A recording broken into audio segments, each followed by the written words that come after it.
Right now, the world feels that Israel is the obstacle to peace, that Israel and what it's doing to the Palestinian is the reason that somehow the whole world is suffering. But this is not just about Israel. Violence and hatred towards Jews has risen dramatically in these past weeks all over the world. Why are Jews, this tiny percentage of the population, always at the center of attention? Why are they held to a standard that no other nation is held to? So many people feel that Jews have a huge power over the world and that somehow they control the world and they can do whatever they want.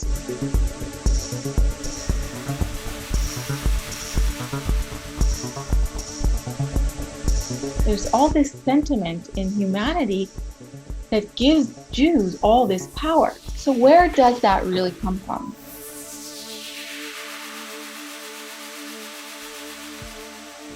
My name is et.al. I'm a social psychologist, a spiritual seeker, and a Jew and an Israeli. And today I want to talk to you about the secrets or the deeper root reasons why Israel is the center of so much blame and so much hate, and how we can take this situation, unlock it, and see how to make it work in the positive for the sake of our world.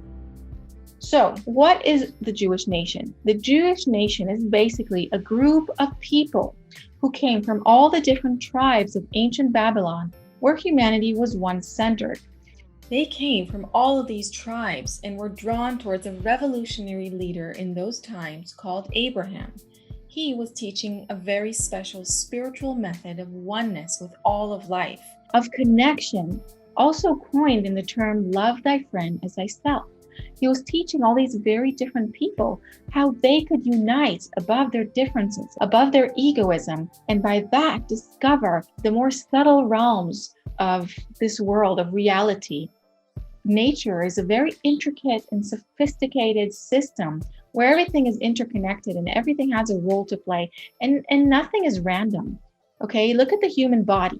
It's so very intricate, and there's so many different collaborations and one higher consciousness connecting many different organs and parts and cells and even microbes and all kinds of different types of creatures that are living together as one. So just like on those lower levels, the human level is also just as intricate, just as complex, and just as organized, except we don't see it in our lower level consciousness and from our egoistic eyes, because we only see things from the prism of the ego, of the self, or what's in it for me. We're not seeing things from higher unity conscious levels where we can see the whole and understand the different dynamics and why things happen the way they do.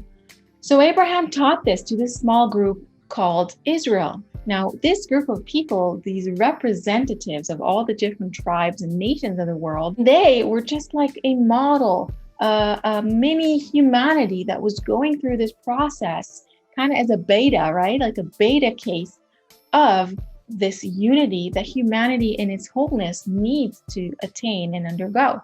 All those other people who didn't come to Abraham, they dispersed all over the world, and they are the nations that we know today.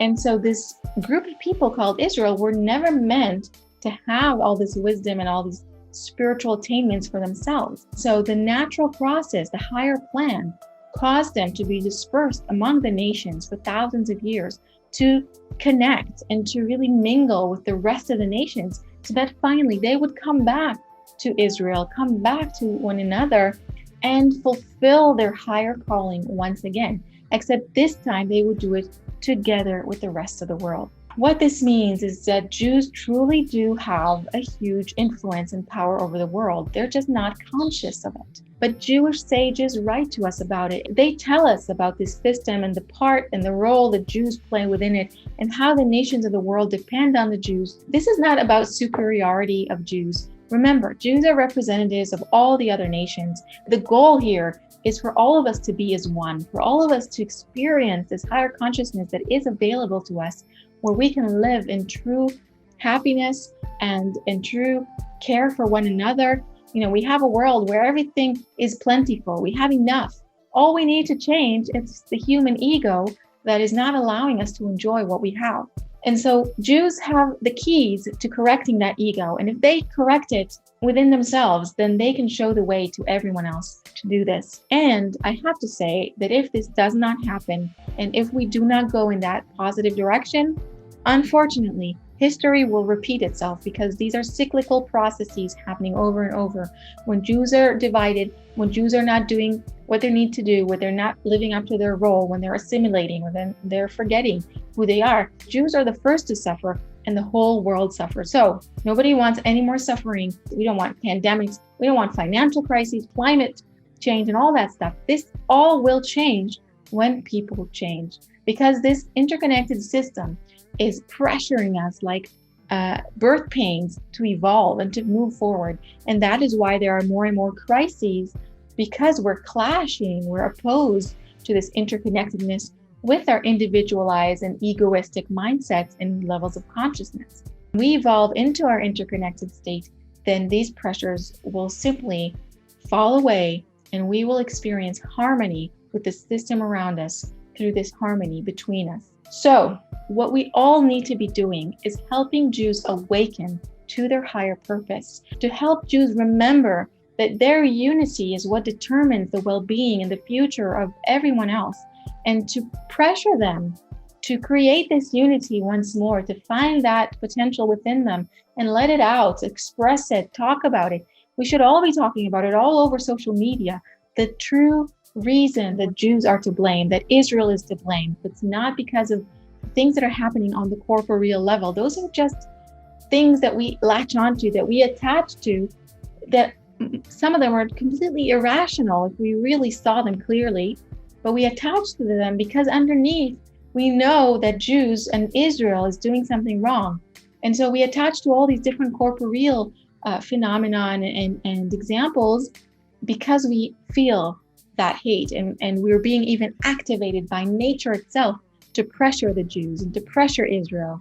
But if we know the real reason, then we can be much more effective in bringing about that positive result and actually getting what we want. So I hope this made sense to you. I hope you were able to hear me, even if some of my words and some of my explanations triggered you in any way. I hope you could really take that internal message that there is a structure, there is a plan, there is an order here, and it is good, and it is love, and there is goodness waiting for us if we can awaken, if Jews will do what they're meant to do, if we can all help them do that. Let's start pressuring ourselves, and especially Jews, to unite, and then we will discover all the abundance, love, and goodness that nature has in store for us.